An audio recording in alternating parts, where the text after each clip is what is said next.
Todos acharam? Quem achou diz amém? Amém. Glória a Deus. A palavra do Senhor está lá no Evangelho de Jesus, segundo escreveu João. Diz o seguinte, a partir do verso 1. Louvado seja o nome do Senhor Jesus. Quando os fariseus ouviram o que Jesus fazia e batizava mais discípulos que João, se bem que Jesus não batizava e sim os seus discípulos. Louvado seja o nome do Senhor Jesus. Verso 5, vamos lá. Chegou uma cidade samaritana chamada Sicar, perto da terra que Jacó deixara a seu filho José. Estava ali a fonte de Jacó e Jesus, cansado da viagem, assentou-se junto à fonte. Era quase meio-dia. Vindo uma mulher samaritana tirar água, Jesus lhe disse: dá-me de beber. O que foi que Jesus disse, igreja? Dá-me de beber. Dá-me de beber. Seus discípulos tinham ido à cidade comprar comida. Disse-lhe a mulher samaritana: como sendo tu judeu me pedes de beber a mim, que sou mulher samaritana? Pois os judeus não se dão bem com os samaritanos. Respondeu-lhe Jesus: se conheceras o dom de Deus e quem é o que te pede, dá-me de beber, tu lhe pedirias a ele e ele te daria água viva. Glória a Deus. Disse-lhe a mulher: sendo tu não tens como tirá-la, e o poço é fundo, onde tens a água viva? És tu maior do que nosso pai Jacó, que nos deu o poço, do qual ele próprio bebeu, bem como seus filhos e seu gado? Respondeu-lhe Jesus: todo aquele que beber desta água tornará a ter sede, mas aquele que beber da água que eu lhe der, nunca mais terá sede. Deveras a água que eu lhe der, se fará nele uma fonte de água que jorra para a vida eterna. Disse a mulher: Senhor, dá-me dessa água para que eu não mais tenha sede, nem precise vir aqui tirá-la. Vamos parar aqui. Louvado seja o nome do Senhor Jesus. Quando o Senhor me deu essa palavra, eu estava exatamente aqui. E o Senhor me trouxe essa palavra. E eu ainda fiquei na expectativa do Senhor trazer algo a mais do que aquilo que eu li aqui. Mas a própria palavra ela é autoexplicativa. Enquanto eu estava lendo, o Espírito estava trazendo ao meu coração. O verso 5 fala que Jesus, quando ele chegou naquela cidade, Jesus estava o quê? Cansado. E quando a evangelista chegou aqui, ela disse que estava o quê? Cansada. Jesus, quando a palavra fala que ele era 100% Deus e 100% homem, a palavra ela se completa. A palavra ela se completa. Então Jesus, no 100% humano dele, esteve cansado. E por que quando a gente está cansado a gente se culpa? Porque quando a gente está fadigado, sem vontade de sair, sem vontade de cultuar, sem vontade de orar, a gente acha que é o pior pecador do mundo. A gente é humano. A gente é falho. A gente não pode sentar ou se prostrar ou ficar naquela zona de conforto que está sofrendo, ouvindo aos céus e achar que o mundo acabou. Não. Descanse. Não. Se cure. Se restaure. Ganhe força. Ganhe ânimo. Busque algo para orar. Algo que te alimente. Algo que te fortaleça. E depois volte a caminhar. Cansar não é pecado. Sentir desanimado não é pecado. Sofrer não é pecado mesmo, porque ninguém deseja sofrer. O sofrimento vem para todo mundo. O dia mau, lembra? Efésios 6:10 diz: revesti-vos, pois, de toda a armadura de Deus, para que possas estar firme no dia mau. Porque ele chega para qualquer um. Mas ninguém quer que esse dia mau chegue. A gente quer estar fortalecido, mas ninguém quer que o dia mau chegue. Mas ele chega. E quando ele chega, nem sempre a gente está com a armadura. Às vezes a armadura está até em nós. Mas eu gosto disso mais. De quê? As pancadas da vida. Mas não é erro. Não é pecado pensar em desistir. Pecado é desistir e permanecer lá embaixo. Porque o Senhor diz: o cair é do homem, mas o levantar é dele. Que se tivesse um homem caia, mas Deus vai levantar ele. A Bíblia diz isso. Quando o Senhor fala para Josué, anima-te, tem bom ânimo. É para isso. Quando a palavra está falando aqui, Jesus, é tudo Deus está trazendo aqui agora. Ele está trazendo isso aqui agora, fresquinho do céu, maná para as nossas vidas. Ele quis descansar, mas Jesus descansou dentro do propósito. Muitas vezes a gente erra.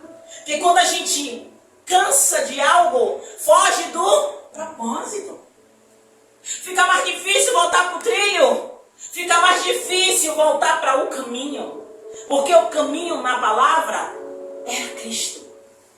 Os cristãos daquela época eram conhecidos como o povo do caminho. Então não devemos fugir do caminho, porque o caminho é Cristo. Jesus diz, eu sou o caminho, a verdade e a vida. E ninguém vai ao Pai senão por mim. É por quem? Por Ele. Mas quando Ele cansou, Ele tinha um propósito. Quando Ele se assentou diante daquele poço ali, Ele esperava por alguém e esse alguém chegou. Sabe o que é que eu digo a você? Muitas vezes as circunstâncias difíceis da nossa vida, a gente não consegue enxergar alguém que está sentado esperando por nós. Jesus está sentado esperando uma atitude nossa. Quando Ele começou o diálogo com aquela mulher, Ele sabia o que Ele queria fazer. A mesma coisa comigo e com você. Quando a gente está em alguma situação que a gente não sabe o que fazer, Jesus está sentado esperando o diálogo. Mas muitas vezes a gente foge do diálogo com Ele. A gente quer resolver com o que a gente pode. A gente quer resolver com as nossas mãos. A gente quer entrar em contato com alguém que possa resolver os nossos problemas. Mas a gente esquece que tem alguém sentado esperando o diálogo. E o diálogo com essa mulher, ela não entendia o que Ele queria dar a ela. O que Ele queria dar a ela está em livre acesso a cada um de nós hoje. Que é a palavra. Essa água inesgotável jorra da palavra. A palavra. Porque Jesus, Ele pegava o reino. E o reino nada mais é do que conhecer o Senhor. E não tem como a gente conhecer a Deus sem conhecer a palavra dEle. Não tem como a gente conhecer a Deus sem percorrer as Escrituras, porque Ele é o autor. E esse autor que muda a nossa vida a cada leiturinha que a gente dá. Às vezes a gente começa lendo e acaba conhecendo, examinando, mergulhando e cada vez querendo mais mergulhar. E quando essa mulher, louvado seja o nome do Senhor Jesus, perguntou a Ele como ela poderia dar água a Ele, porque a gente já conhece essa história e não é esse âmbito que eu quero chegar. Jesus é bem claro que Ele diz, se você soubesse quem está te pedindo água, pediria você a Ele. Mas ela não entendia, porque ela não sabia a grandeza daquele Deus homem que estava diante dela. Mas Ele não parou por ali. Ele podia ter dito a ela, já que você não quer, eu vou dar a outro. Porque muitas pessoas dizem isso. Já que você não quer, Deus está te dando. Você não quer, Deus vai dar a outro. Não, Deus vai insistir com você. Jesus, quando Ele tinha o propósito de abençoar alguém, Ele abençoava. Como aquele homem paralítico. Aquele homem jazia 38 anos naquele lugar. E quando Jesus perguntou a ele se ele queria ser sarado, ser curado, ele foi contar a história a Jesus. Jesus podia dizer, então ele não quer não, peraí que eu vou pegar um outro que está mais rápido. Jesus insistiu. A mesma coisa eu digo a vocês, Ele insiste comigo e com você. Quando Ele quer fazer algo em nossa vida, e eu sei que Ele quer, Ele vai insistir com você. Ele vai insistir.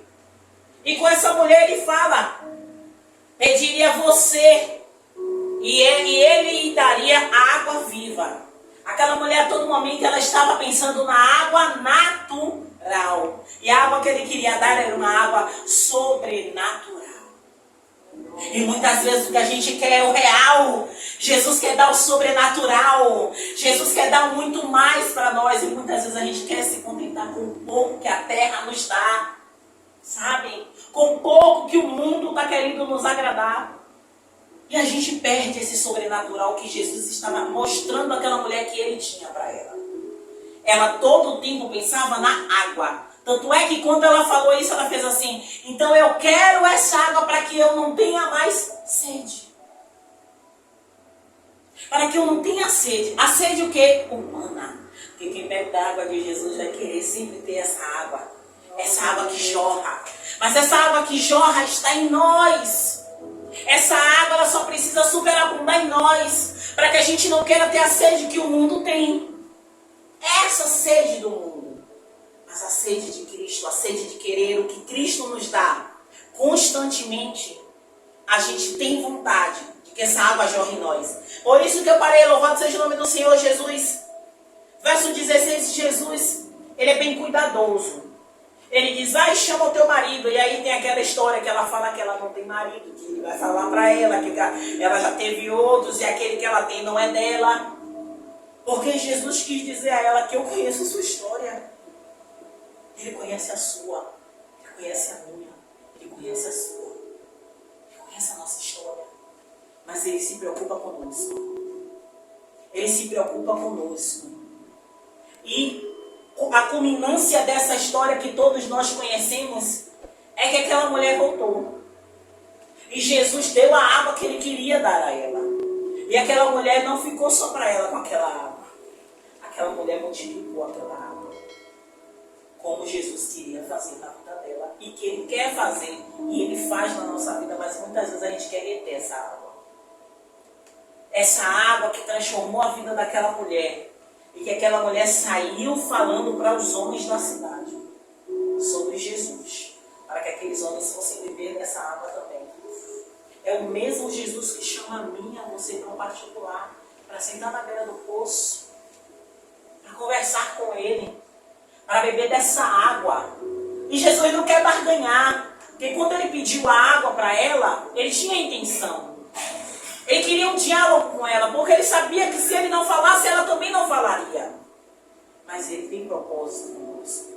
Se ele trouxe você aqui hoje, é porque Jesus quer algo diferente com você. Então não deixe passar despercebido. Não deixe ele sentado. Fala com ele. Sabe? Jesus, eu preciso te ouvir. Jesus, eu preciso que me ouça. Essa água que jorra do trono de Deus, essa água que o Senhor falaria que jorraria dentro dessa mulher, a sua palavra, a presença do Espírito Santo, que é clara, que é notória em nossas vidas. Não é algo que a gente ouviu falar, é algo que é constante em nossas vidas. Para que a gente pense que isso possa superabundar e a gente possa fazer como essa mulher, apregoar Jesus, falar de Jesus, para quem estiver em nosso meio, não só pelas nossas vestes, mas pelo nosso testemunho. Amém? Amém. Glória a Deus. Eu gostaria que desse uma salva de palmas para o Senhor. Que é lindo e maravilhoso. Glória a Deus. Eu quero chamar o pastor Tiago. Venha, pastorzão.